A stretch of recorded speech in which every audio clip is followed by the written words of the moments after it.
నమస్కారం. Doctor BR Ambedkar సార్వత్రిక విశ్వవిద్యాలయం విద్యార్థులకు స్వాగతం. ఈ ప్రసారంలో పొలిటికల్ సైన్స్ పీజీ విద్యార్థుల కోసం హ్యూమన్ రైట్స్ కాంటెంపరరీ ఇష్యూస్ అనే పాఠం ప్రసారం అవుతుంది.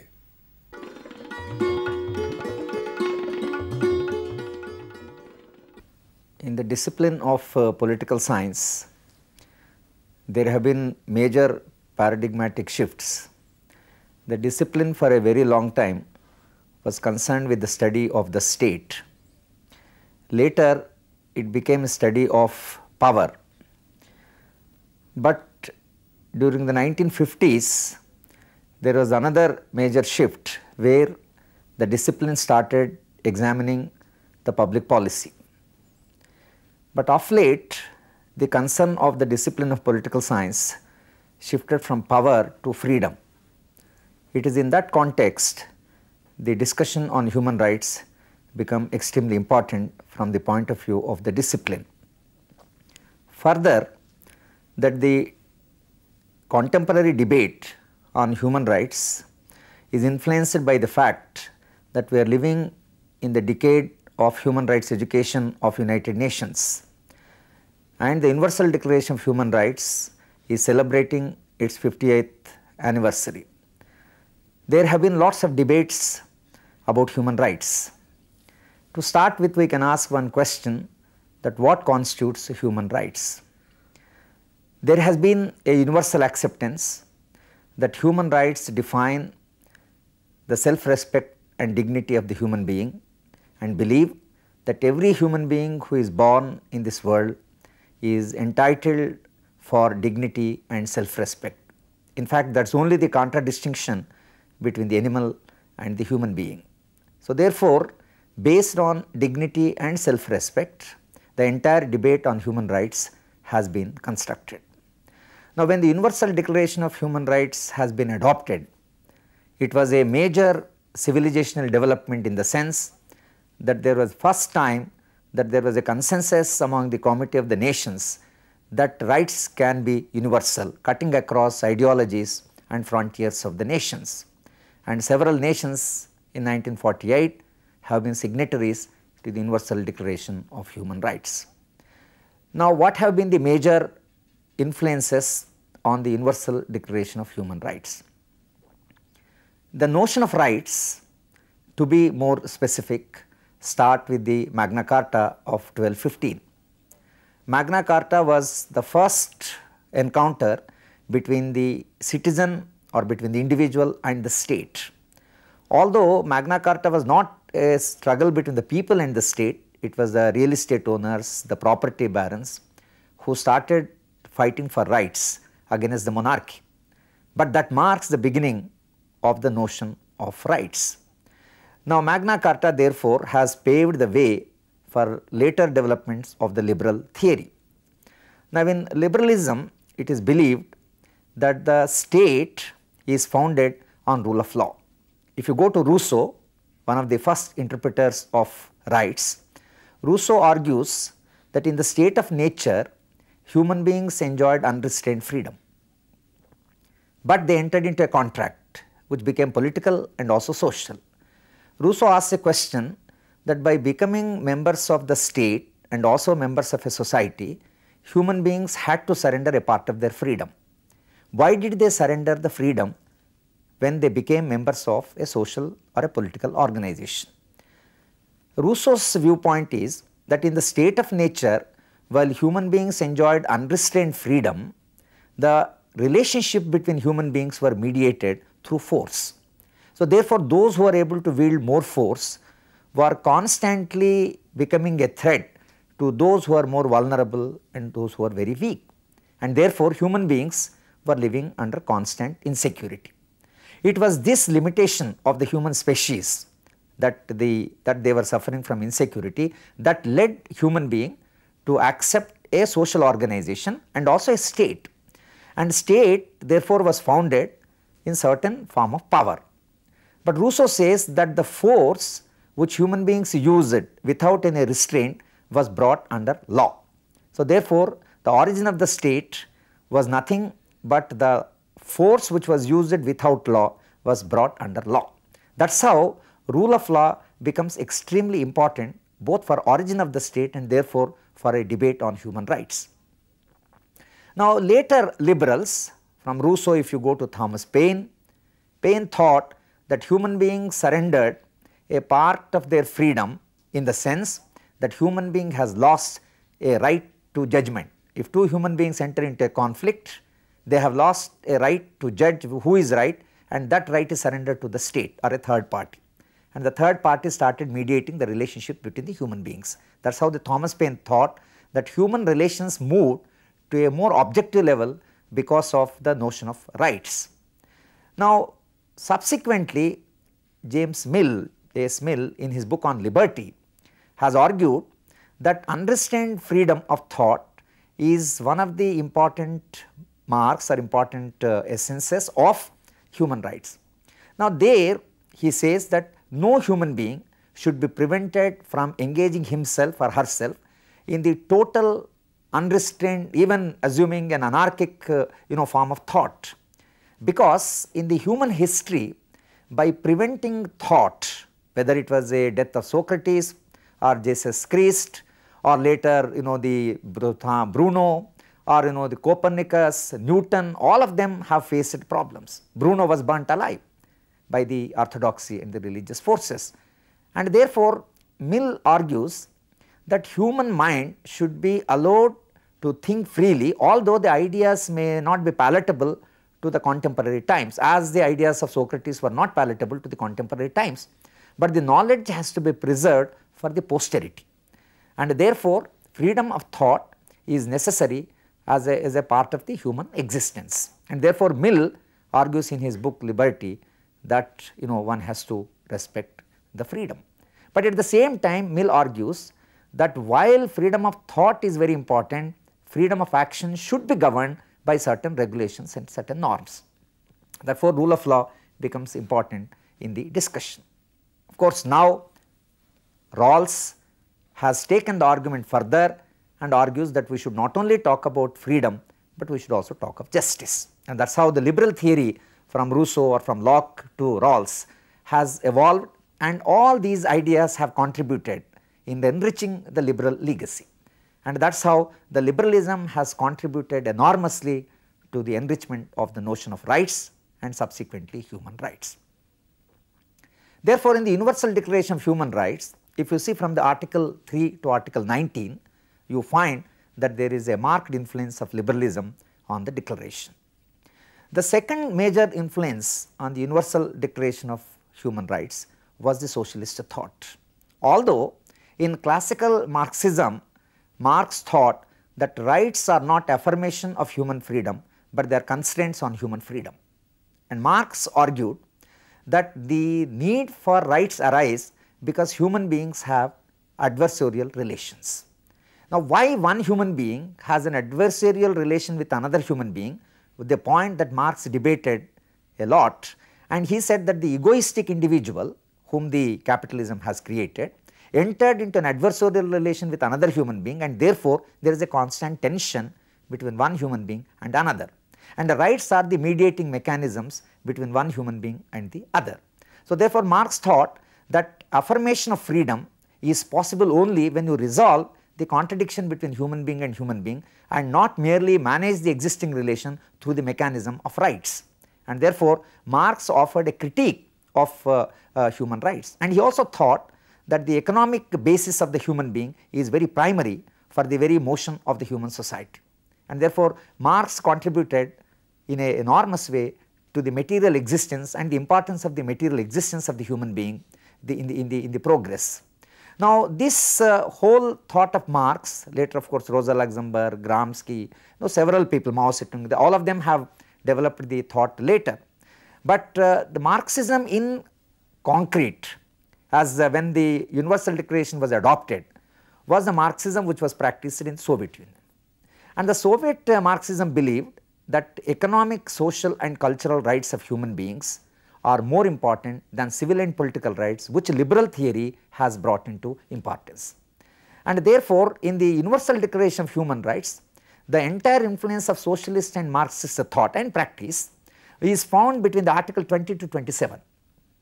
And therefore, we not only have in the Universal Declaration of Human Rights the civil and political rights, we have social, economic and cultural rights. And later in 1966, we have had two covenants.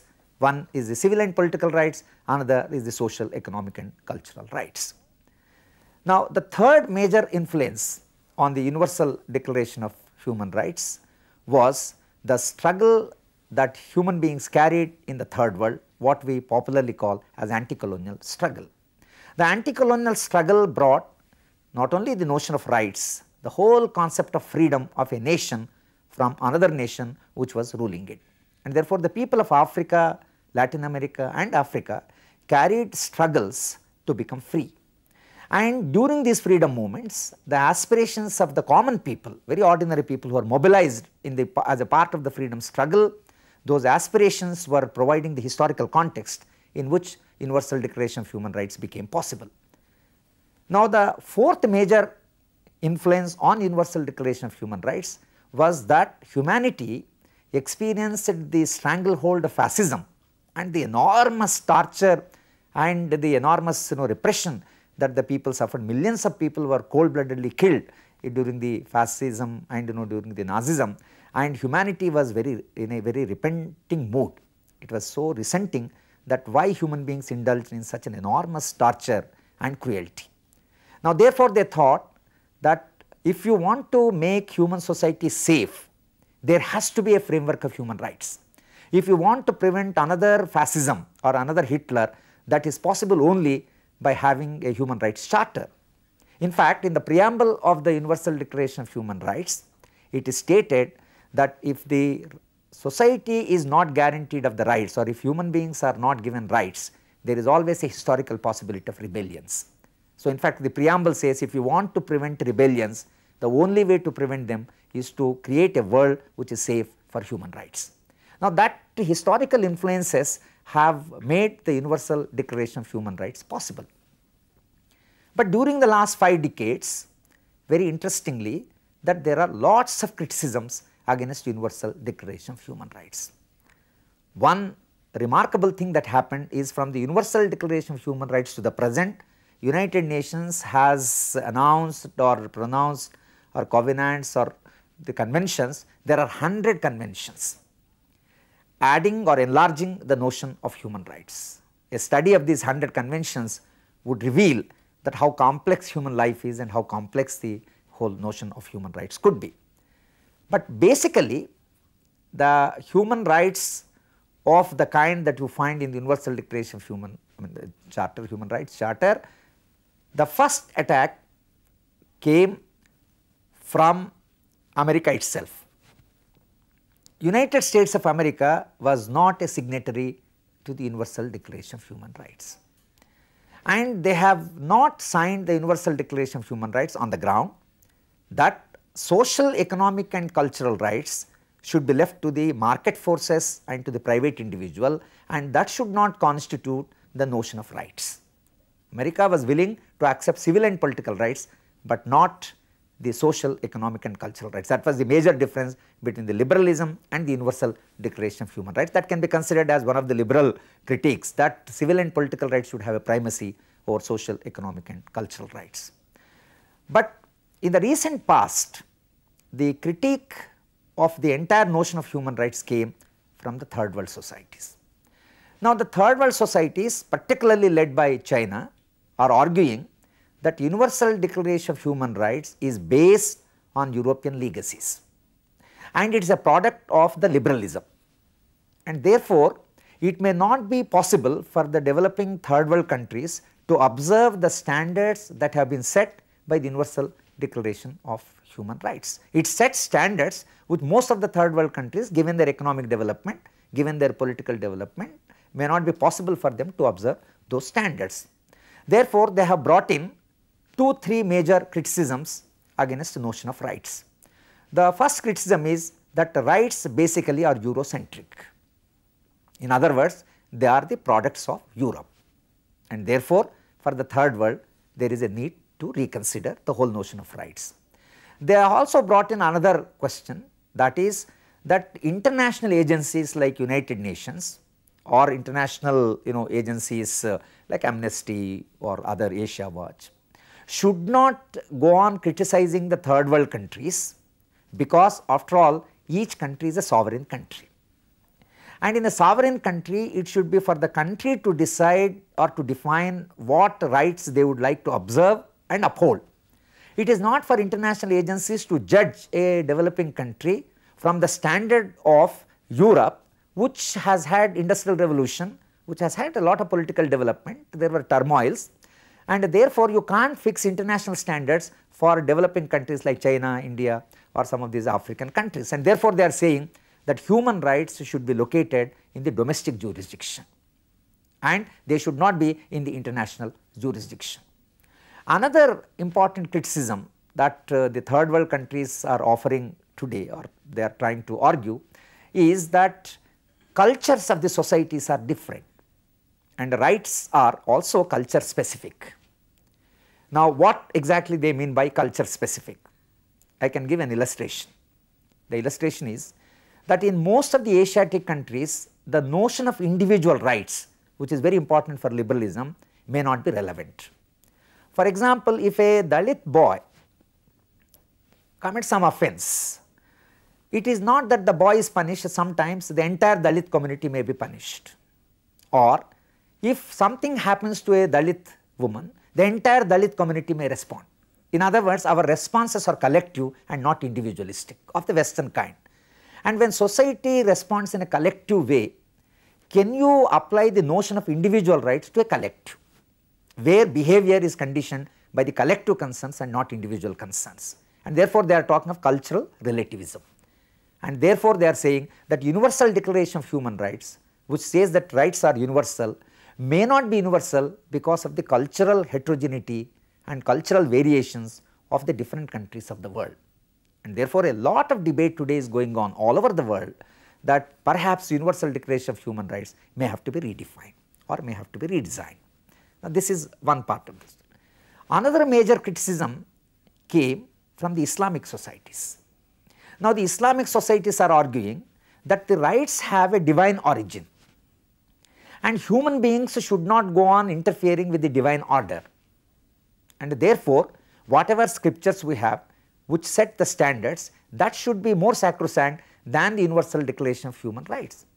And therefore, there is an Islamic Declaration of Human Rights, which is different from the Universal Declaration of Human Rights. But this world is arguing that it should be left to the religious, ecclesiastical organizations to define the rights in the larger divine order rather than human beings defining the rights. Another major criticism came from women and the feminists.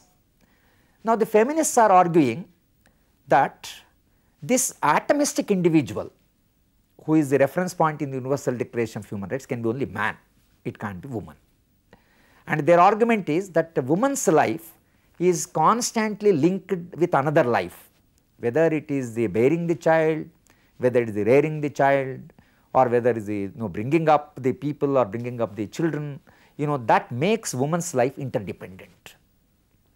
Since life is interdependent, for her there is nothing like individual right, because in liberal theory this atomistic individual, this autonomous individual, this self-interest centered individual of Kant, of the entire J.S. Mill, utilitarian Bentham, see that individual can be only man, because a woman's life is linked with life, she is in charge of the species. And therefore, they are arguing that when you define rights in individual terms, it can be only male construction, but not based on the experience of woman. And therefore, they are arguing that half of the world population's experience does not constitute the definition of rights. And therefore, they are saying that rights will have to be redefined from a feminist perspective and not from the liberal perspective.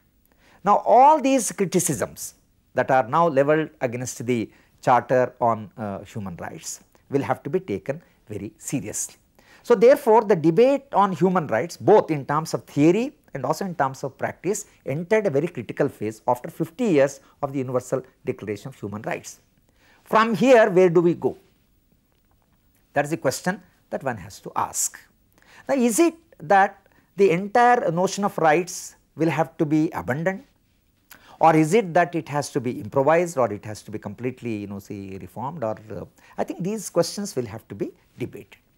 Now, one can argue in the discipline of political science that rights have a long history, accepting that all the rights are products of human struggles, and there were major struggles waged to produce one right. Every right has a history and a lot of struggle behind it. After all, to get a double jeopardy in the United States of America, they debated for 12 years. One right, that what is double jeopardy?